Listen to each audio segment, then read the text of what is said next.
Hi, everybody. I think we'll start to get started here if you want to find a seat. Awesome.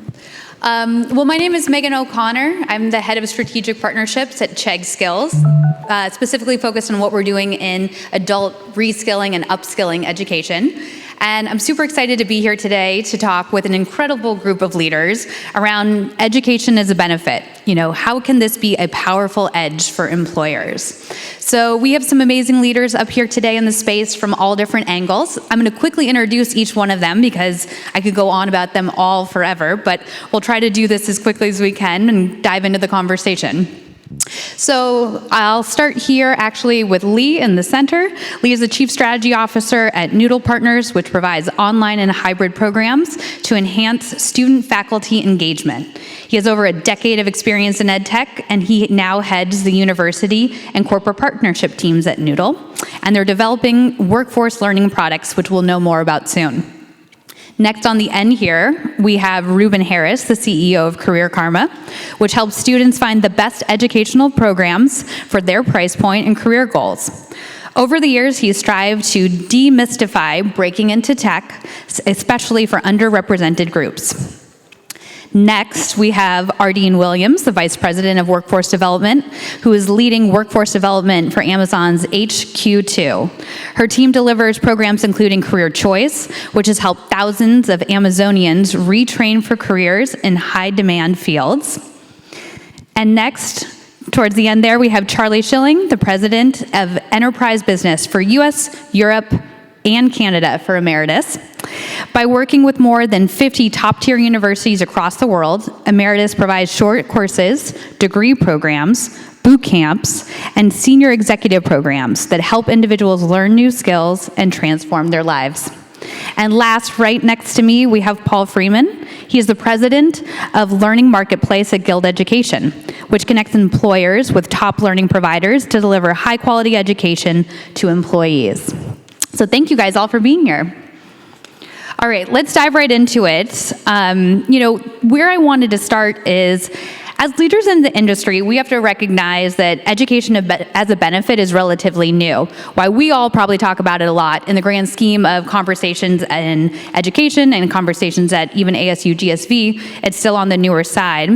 And so, Ardeen, I wanted to start with you. Why do you think it's taken this long? And what advice would you offer to those in the audience who want to gain buy-in from their company's leadership to offer it as a benefit?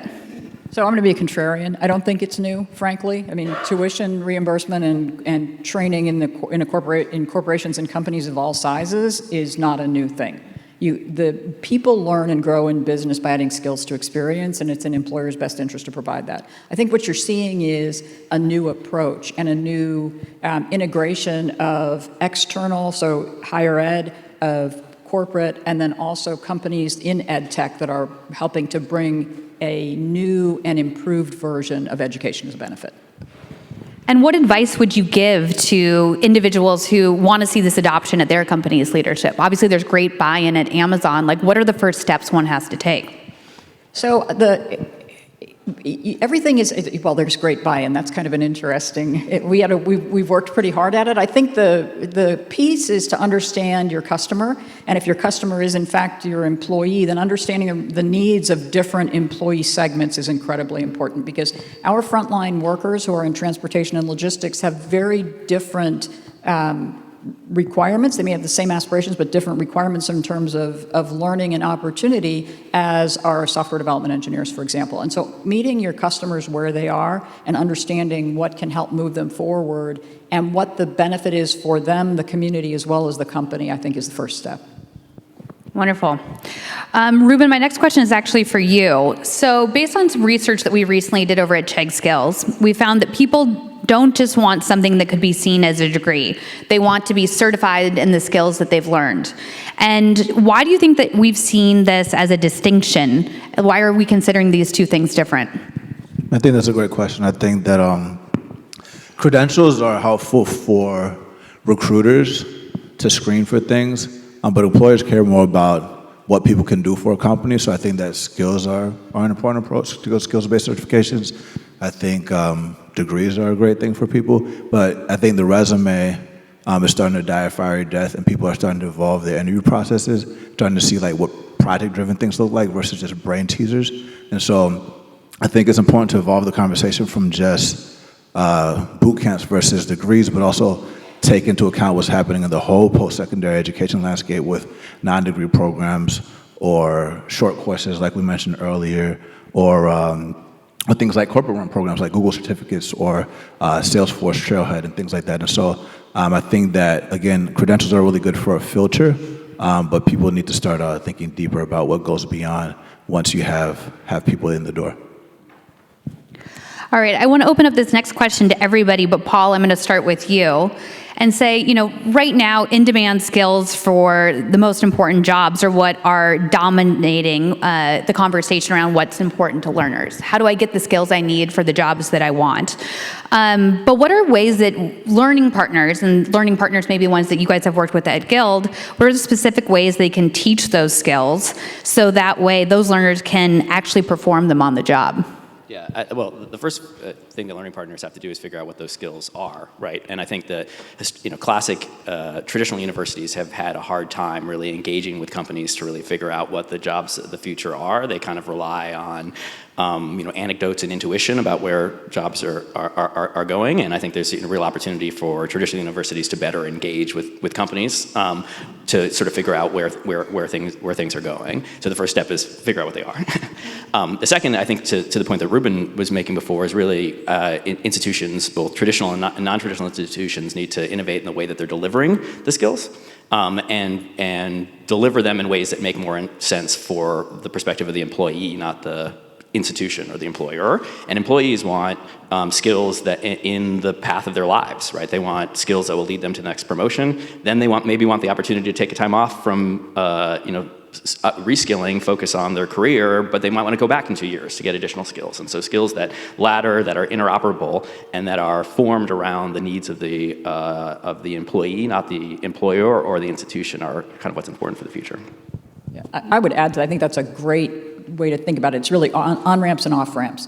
How do you create opportunities for employees to learn, to grow, to move to a new path, and then perhaps they say, hey, you know what, I aspire to be a registered nurse, and I get my LPN certificate, and I work as an LPN for a while, and then I say, you know what, I've got this, now I'm going to go do the RN, as opposed to that long slog of school. And I think Ruben's point is good. It's this interchange and interplay of on-ramps and off-ramps, and that what creates a network. You may start out as a data center operator and decide that you want to go into cyber tech, and the only way you're going to figure that out is if you've got that exposure and that hands-on piece. So those on-ramps and off-ramps, I think, are incredibly important. Yeah, I'd also add that I think imagination is important, and goes back to your question, Megan, about what employers can do. My advice is just get started. I think companies often wait for the perfect ontology of skills that's going to help them match every single existing employee with every single existing job of the future. This is work that is admirable, but will never be done. Instead, focus on where real skill gaps exist today, where you see imbalances in your own workforce. I can think of a bank, for example, awash in mortgage application processors, but in need of data scientists. Take those people who are numerate, very capable, have long-standing relationships with the company, and give them a specific path into those new jobs, and then repeat, build muscle and do it again. And you took a contrarian view, I'll take a different one too. I think it's education as a benefit seems to be a publicist's dream and a CHRO's nightmare. And we like to talk about it, right? We're talking about all the programs we can send students into or learners into, but there's kind of a missing middle in this, where you have a lot of $5,250 or $5,250 programs that we have backed into the workforce, and we're sending folks into those in droves. And then you have the executive ed market, we're at the top tier. But there's a section in the middle where mapping students into R1, R2 institutions like Noodle has, and getting those into the product managers or the data scientists. I don't think we've kind of figured that out yet. So we have the top and the bottom, but not the middle. Yeah. I think that goes back to what Ardeen said at the beginning, which is the concept of education sponsored by an employer is not new. 83% of employers have some tuition benefit program. What is new is that I disagree. It's no longer a publisher's dream and a CHRO's nightmare. It's actually both of their dreams.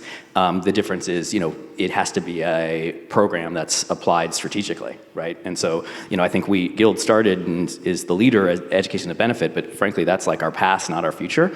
Our future is really education as opportunity and education as mobility. And, if employers in the room are like not thinking about providing education as a benefit, that's probably a problem, because this is becoming table stakes. It's something that employees want. They want more than a transactional experience with their employer. They want an employer who's going to invest in them, and the companies like Amazon and others that have provided this are seeing the benefits in talent attraction and retention.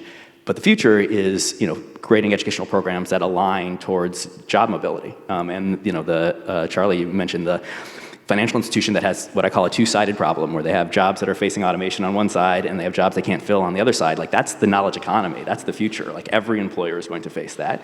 And the best way to make that work for the benefits of all constituents is to take the people whose jobs are at risk because of automation and then start to train them into the jobs that are going to be stable in the future. And that's a different way of thinking about the same investment, but it's where employers should be going. I think on the middle piece, and it's an important point, just two pieces. We don't have executive education. That's not a benefit that's available. Our tuition program is available solely for our hourly workers.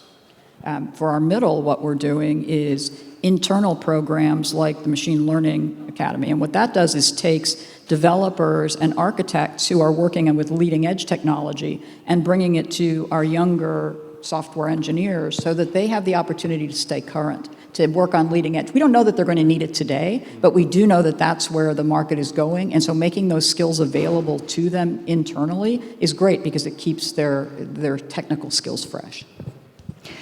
So speaking a little bit more about the opportunities that we're seeing in terms of jobs of the future, a lot of the training that companies here provide are for tech jobs, and those largely can be done remotely. Obviously, during the pandemic, many of them were. But there's also a lot of jobs of the future that are available in things like we just talked about, like the nursing shortage.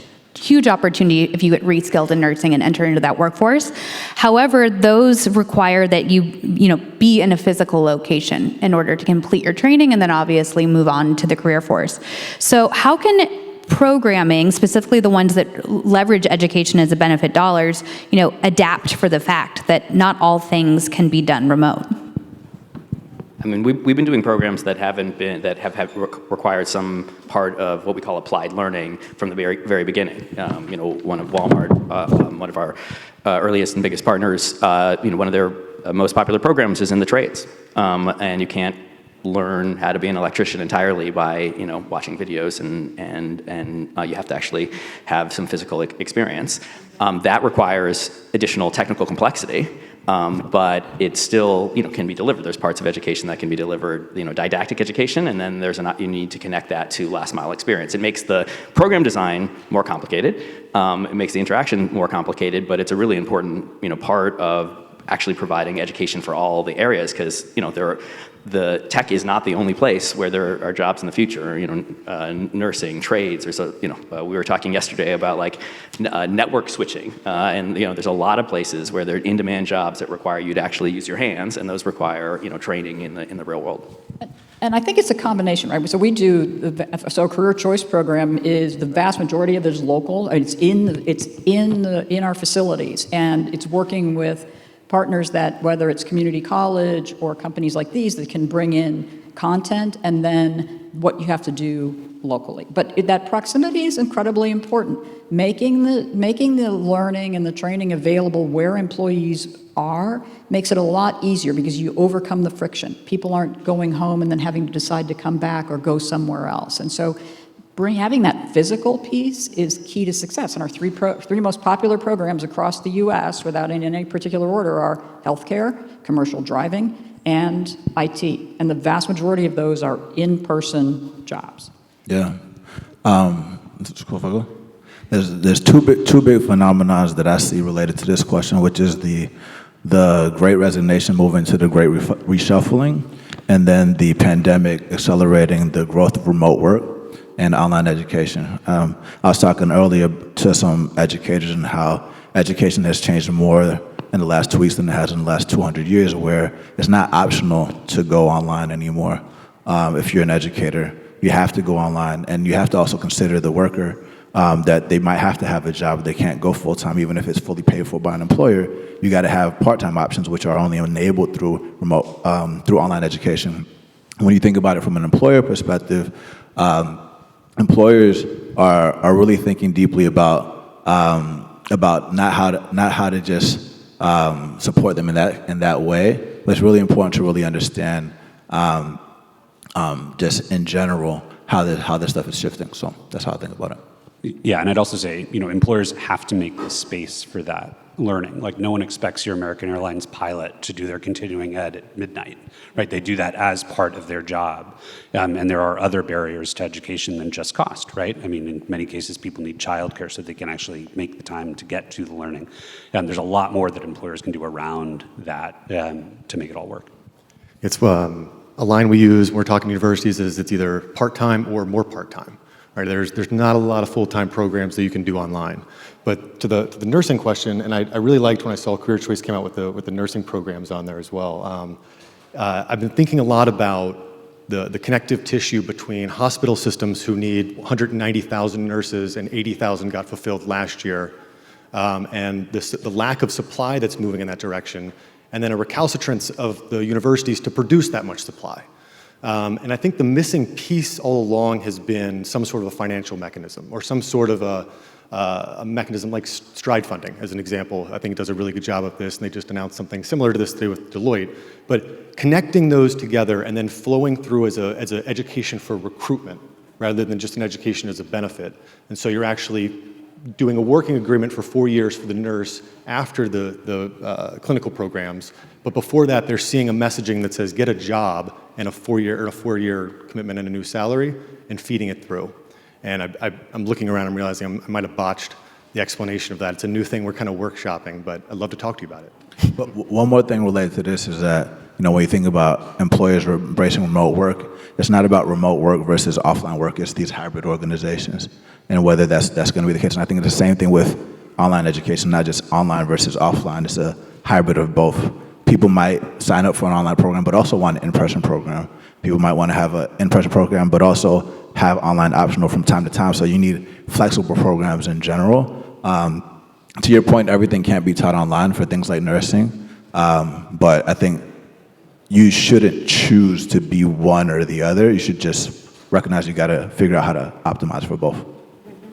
The medical thing I want to come back to, because the clinical piece is huge, right? And that's been one of the big challenges. But the important piece, and I want to underscore what you said, is those consortia. So where you have healthcare partners who need to hire, and you have a workforce that you can train, where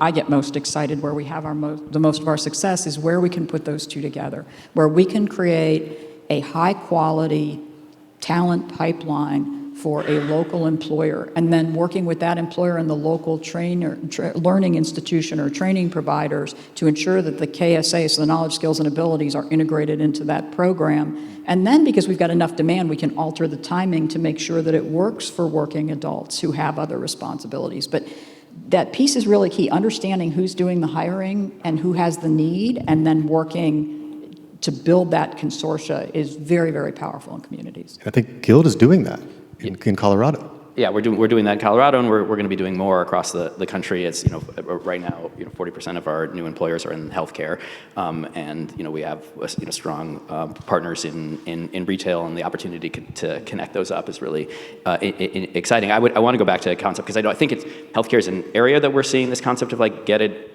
instead of go to college to get a job to go to college. We're seeing that in healthcare, but we're also seeing it in other areas. So we mentioned commercial truck driving. Some of our employers have created a new pre-truck driver role that they'll hire somebody into. They'll pay them money while they're training to be a commercial truck driver. And those those opportunities are really interesting. I think right now, particularly given where the talent markets are and how difficult it is for employers to fully staff, thinking innovatively about how you use your investment in education as a talent attraction mechanism. I think that most innovative employers are thinking about that and will increasingly do that. Well, then this is a related question to that, and I think I know where the conversation is going to go, but it is, what is the role of the employer to help their employees/learners, have new employment outcomes after leveraging their education as a benefit? Do you think that some employers feel as though it's important for them to upskill the workforce so they can move on to new careers outside of the company, to do it within the company? And where are you seeing the trends in each?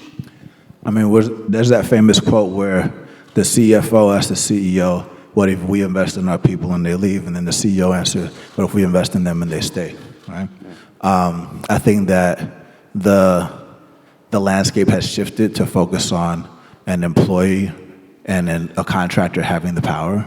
It's kind of like free agency being introduced into the sports world, to the employer world. And there's a reason why people roles and HR roles are so much in demand now. Is because people want to figure out how to retain their people. And talent doesn't just want to join a mission-driven organization. They want to join an organization that actually invests in them and their dependents and their whole families.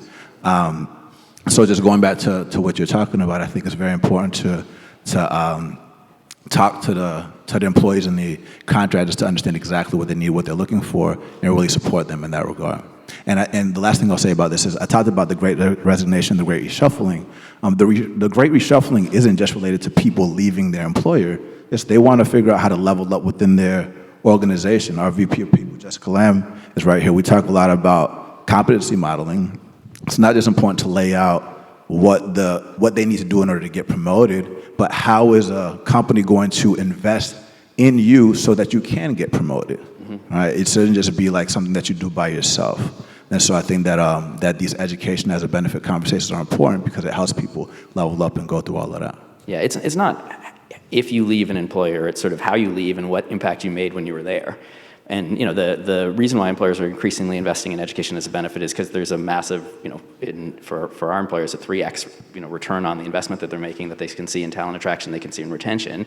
And so people, do stay when you're investing in their education. But what if they do leave after 4 to 6 years of making a huge impact and really driving progress and growth, and they leave because, their next opportunity is at some other company, but they leave with a positive association with the brand, or they leave, to your supply chain. Like, that's not a bad thing either. And I think that the more employers are starting to recognize that. A lot of our employees leave after they train. I mean, that's the career choice program was originally built when the company was smaller to provide opportunity for employees who worked in our field locations a career path. And frankly, not everybody wanted to move to Seattle, right? And so when people leave, and you think about our environment, we're training people for jobs that pay more than we do in the local community and put them on a career path. So we're raising income. That means that we're raising discretionary income, we're raising the tax base, that means that schools improve, that means that other employers see a talent pool, that means that new businesses come into the community, and you can start to see that flywheel go. And so absolutely, leave with a positive feeling about your employer, great. But also think about what that does for the flywheel of economic development in that community. That's incredibly powerful, particularly in more rural communities. I think it depends on the need of the employer. And we have 420, and I don't want to lose any of them, right? As a smaller company, just happens to be an education company too, we want to retain, upskill, and create something that stays. And I'm often think about the different enterprise models of like General Electric, General Motors, like how the West was won and how those big factories of companies were built. And then I see the dissonance between that model and a bigger company in a tier 1 and then maybe tier 2, tier 3. And I think we've focused on the tier 1 companies because who has the money and who's going to pay all these things, but there's this missing middle of smaller, medium-sized companies that I think need to take this stuff seriously by giving time to actually take the education as a benefit, but also putting money towards it. And so, missing middle. I would also say it's not a choice. I mean, companies need to teach the skills of the future in order to better compete for the benefit of their own bottom line. The beneficiaries of that can be employees who learn something brand new on the way and want to stay at that company for longer. One of the biggest objections in Washington State on Career Connect Washington, which is the Washington State's advancement program, was around paid internships. And it was the argument that you just raised, which is, well, why would I pay somebody as an intern if you can't guarantee to me that they're going to stay. And we had a debate about that when we started paying apprentices. Like, well, what if they leave? Well, okay, slavery is illegal, right? So if they leave, that's their choice. But to your point, if we don't invest in that training piece and in growing the workforce, then regardless of your size, you're ending up, it's probably even harder on the smaller companies because you don't have the opportunity. It's harder for you to compete for that intern with me than if you bring that intern in and then I try to poach them, right? Yeah, I mean, this, like, we're early, but we're kind of late in this game, to be honest. Like, what we're witnessing now is, education as a benefit or investment in your employees' education becoming table stakes, in the new, modern, like, strategically aligned way. And that's, you've seen the flurry of announcements, like over the last month, they're only going to accelerate. And to some extent, I think as like a benefit investment, we're seeing the same thing that happened around healthcare benefits when employers started to roll them out. The same thing that's happened around 401ks is like this becomes something initially that innovative employers were doing to get ahead in the talent marketplace, and then it becomes something that's table stakes. And that's happening, and it's happening in real time. I think there's a really interesting question about how the smaller and medium-sized businesses keep up with that. I think but if you're competitive with talent, you have to start thinking about it because everybody else is going to. And then there is the what are we doing on the double and triple click around if everybody's going to be providing investment in their employees' education. If that's just table stakes, what are we going to do to make ours, more aligned with, where the jobs are going to be within our company or within our communities? What are we going to do to connect some of these, not just things you can learn online, some of the things that we've been talking about before? What we can do to not just be 50-50, but really be truly debt-free, like we are. I strongly believe that this is going to be something that almost every employer has played out over the next few years and decades. And the actual question won't be, are you doing this, but how you're doing it. I hope that's true. I think that's such an important word. The how is very important. And the job is not done when you offer a tuition reimbursement program, chiefly because when you offer a tuition reimbursement program, the people that use it are those that have discretionary income sufficient to put $2,600 on a credit card and get paid back, 6 months later or whatever. And so people that have traditionally been left out of the workforce, the education system, remain left out. So that as a benefit part, but paid up front from $1, I think is the way this needs to go. I'm sorry to go so deep on this, but why would you want your employees to stay stagnant? Like when you think about it, right? Just using the sports analogy again, people spend millions and millions of dollars to hire the best talent to their team, but it would actually be kind of ridiculous not to invest in their ongoing training, even if there's a potential of that athlete becoming greater and leaving your team and going somewhere else. It's actually really important to invest in them. And yes, back in the day, you can grow up in Chicago and play for the Bulls and win ring and ring and ring and ring. And sometimes they will stay with you for a very long time. But just the fact of the matter is like you need to invest in people's ongoing training. And I think that sports analogy works very well when you think about retention. And education as a benefit isn't just about retention, it's exactly how you win by having the best team. So I grew up in Chicago, and it wasn't that easy to win ring after ring after ring, but I do like the analogy. Yeah, great analogy. I will say, I think it's important for our conversation to note that education and benefit dollars can be used for hard skills, but also soft skills. And, at Chegg Skills, we've recently developed a digital literacy program specifically to help the largest number of individuals in the workforce have the baseline education of just how might I be involved in a digital economy job in the future. It also provides a lot of socialization to what are future jobs I could even pursue. There's other soft skill, soft skill programs out there that have been very successful in the workforce. And so if you were an employer in the audience today and you're thinking through what do I want to offer to my workforce, what would be the balance between the two? I'll jump on that one. I'd say they've got to go together, right? It's all well and good to teach lots of people how to be software engineers, but if they don't know how to lead software engineering teams, the company's never going to be able to accomplish its ultimate objectives. I think particularly now as the world, hopefully, knock on wood, BA2 notwithstanding, emerges from COVID, that with a more remote forward workforce, building human connection in new ways is really important, and that companies need to invest in creating the opportunity for people to get to know one another build trust, and that's all soft skill training that doesn't really exist in the world today in the way it needs to. And I think with soft skills, treating them more of as a on the job engagement, right? And so like actually having somebody learn the skill and then go practice that, rather than just read a book or watch a video that we all watch on 2 to 3x, right? That's not real engagement. Like if you were going to rewrite 1984 to be less dystopian, the screens would just talk both ways and you could speak to the government. And if you can have that engagement back and forth, I think that'd be a little bit better for the soft skills, whereas a lot of the hard skills, you can be more didactic, you can do that and then take it out and get licensed and move on, but that engagement with the actual job that you have while learning them, I think that's kind of the ticket. Yeah, and soft skills aren't soft. They're uniquely human, right? Like they're things that are really important. And if we're talking about like the age of automation, the things that are uniquely human will be the things that the humans do.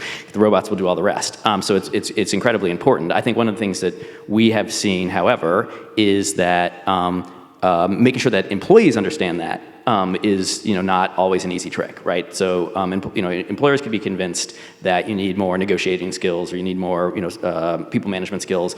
The narrative that a lot of our learners are hearing is really focused on like the job outcome and the connection there. And so I think we do need to do a better job of saying that like digital skills are incredibly important. In addition to technical skills, people management skills are incredibly important in addition to technical skills. I think we need to do a better job of articulating the why, but they are incredibly important.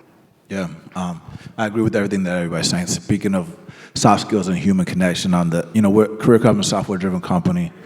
There's 2 words people use a lot, which is community when it comes to users. But then, we were talking in the prep, Arlene and I were talking, everybody here was talking about wraparound support services. So if you're focusing on hourly workers, a lot of them don't even have laptops. JT and he's our director of business development. We were just talking about with someone that's providing laptops for their people. So even if their education's paid for, you got to give laptops. And if you don't have laptops, you got to have hotspots as well. Guild does a really good job with daycare support, right? A lot of these people are working parents. How do we help them with that type of thing? Even though people are giving up their offices and having remote work, and you don't have free food and ping pong tables at the office, you can still give DoorDash credits or something to your people as well, because it's not just important to get people to sign up to courses, but actually to get them to finish the courses as well. And college itself has a 60% completion rate. So it's very important to make sure that people don't just start something, that they actually finish it, that there is a clear path for how to get that first job, but also how to get the next jobs. Can I underscore something that Charlie said? I really don't want it to be lost, because we've spent a lot of time here over the last couple of days talking about inclusion and improving the diversity of our pipelines. If you have a tuition reimbursement program, start excluding a large population from the outset. If you have a first dollar program and you are, as an employer, are screening the providers, where you're doing an RFP, where you're actually ensuring that the providers have the quality delivery, that they have the outcomes, that they have the wraparounds, that they can help identify those employees that are hitting a rough patch, and as an employer you're fronting that, that's hugely powerful. So I just really want you to take that away, that as an employer, that's probably one of the most powerful things that you can do. Yeah, I couldn't agree with that more. And I think, just now, Ruben, you talked about employers offering access, internet, computers, et cetera. Ardeen, you just talked about, them fronting upfront the expense of the tuition versus reimbursement. And those are 2 really powerful things that employers can do to ensure their employees actually get the most out of these benefits that are being offered to them. But aside from those 2 things, anything else? What else can an employer do to make sure their workforce can leverage this opportunity? Yeah, I think it's providing support and embracing it, and I think there's a lot of things. There's release time, there's availability on site for programs. I think the issue is looking at where the frictions are, right? Frankly, the big mental model that's happened as the translation of education as to be purely as a benefit to really that's something that's strategic is employers actually now want the benefit to be used. It really used to be something that it was managed as like a cost center. It's like, we're going to put this on a job description. We don't want it to be used. If we do want it to be used, we want it to be like our back office, executive, people who can afford to float the money. As you start to get into this being something that can actually drive strategic value to a business, you look at the frictions, and the number one friction is payments. Like, I know you said other than payments, but it is payments. Like that, folks can't afford to pay, $10,000 on their credit card when they don't have a credit card, right? Like that, you have to get that. Another one is wraparound supports. But the other is like, culture of the business. Like, is our managers, saying this is a good thing for you to be doing with your time, or are they saying, no, you should be focused on your like the organizations that have like really created the most strategic leverage have gone friction by friction and eliminated them from the getting in the way. And it's so time, right? I think that we talked about, right? Flexibility of scheduling, bringing educators on site at things like then the support, wraparound doesn't have to be, it may be daycare. It may be a gas card. It may also be creating a study cohort. It may be for that group that's taking that course by video that they're doing, linear algebra or they're doing algebra, to have that group come together and to make a room available for them, next to the break room. Because now you're creating community and you're creating that support as an employer that says, I value this. That's right. Just related to what you just brought up, related to community, wraparound support is important, and employers have had employee resource groups for a very long time, whether it's like the moms at Google or the LGBT groups at Pinterest and so on and so forth, but they haven't been really organized very well, especially in a remote environment. So my co-founder, Chief Product Officer Timur has been spearheading our community rooms, live audio rooms. It's kind of like Discord and Clubhouse had a baby focus on careers, so you could literally have corporations hosting rooms to do those study programs to make sure people start and finish. There's millions of students that sign up to courses on massive open online course platforms that have like, a 5-10% completion rate. And part of it is not just because they don't have wraparound support, but because they don't have people that are there to answer questions when they get stuck, right? And people are busy all the time, so you might not get that support from your hiring manager, employees that are trying to solve the problems of the organization. But if they have somebody in a community that can answer a question, then that's super, super helpful. And so how do we, to answer your question, is how do we help the communities that are organized formally and informally by the water cooler or in these study groups that are unofficial online and offline? That's going to be a really powerful thing, is employees embracing community. I think as you think about the social engagement of that, and this is debatable, I think, to some people, but learning is social, right? If you disagree with that, look at your arc of your career. You did it through social engagement with your colleagues and with people around you. And our CFO's in the room, so no offense, Meredith, but if you're thinking about the way to reduce the cost and you don't want to put the money towards learning, then you've thought about it the wrong way. Like, optimizing for cost is optimizing for loss, right? And so if you're going to actually build something beautiful and engaging, you have to put the money towards it. And that's not always expensive, and I think you see a lot of CLOs, CHROs trying to go to the bottom line, not us, but I think that's important. I think you have to actually put the money up, and that's my final point. I agree, and I think you have to show ROI and you have to show outcomes, because I can't go to my boss and say, write this check for X million dollars if I can't say, here's the return on investment, and these are the outcomes, and here are my metrics, and here's how I'm measuring it. And Paul and I talk a lot about that. If I can't do that, there's no way that I'm going to get a check written.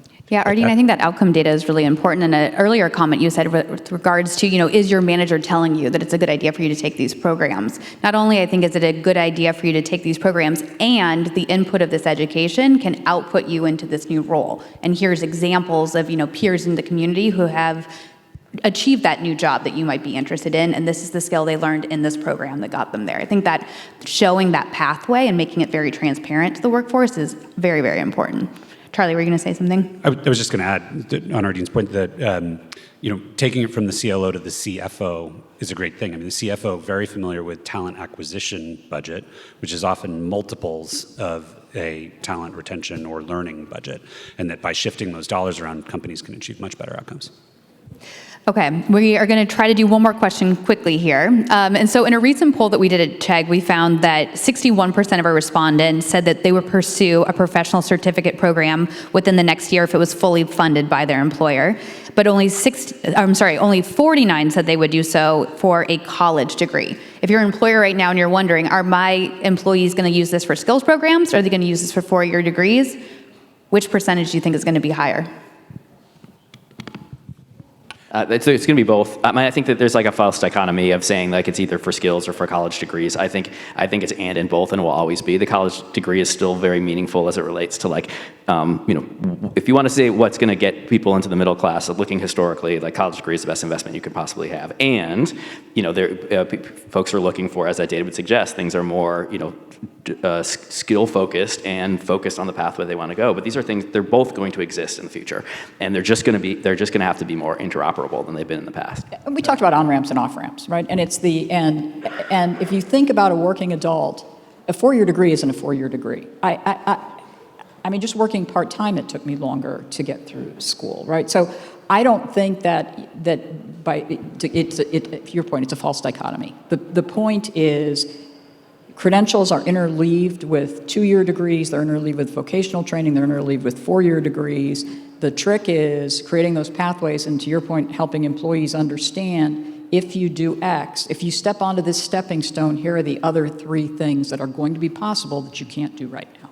Yep, I know we're over time. I was just going to say that college enrollment has dropped by 1 million students since 2019 for a reason. And to both of their points, it's not about college and degrees versus boot camps. It's just that post-secondary education is evolving, will always evolve. There's going to be many more options as people continue to innovate. And it's about embracing the entire front end of job training and making sure that people have the best option for whatever their needs and their goals are. I think that's a great place for us to end. Thank you guys very much. Thanks for the great conversation.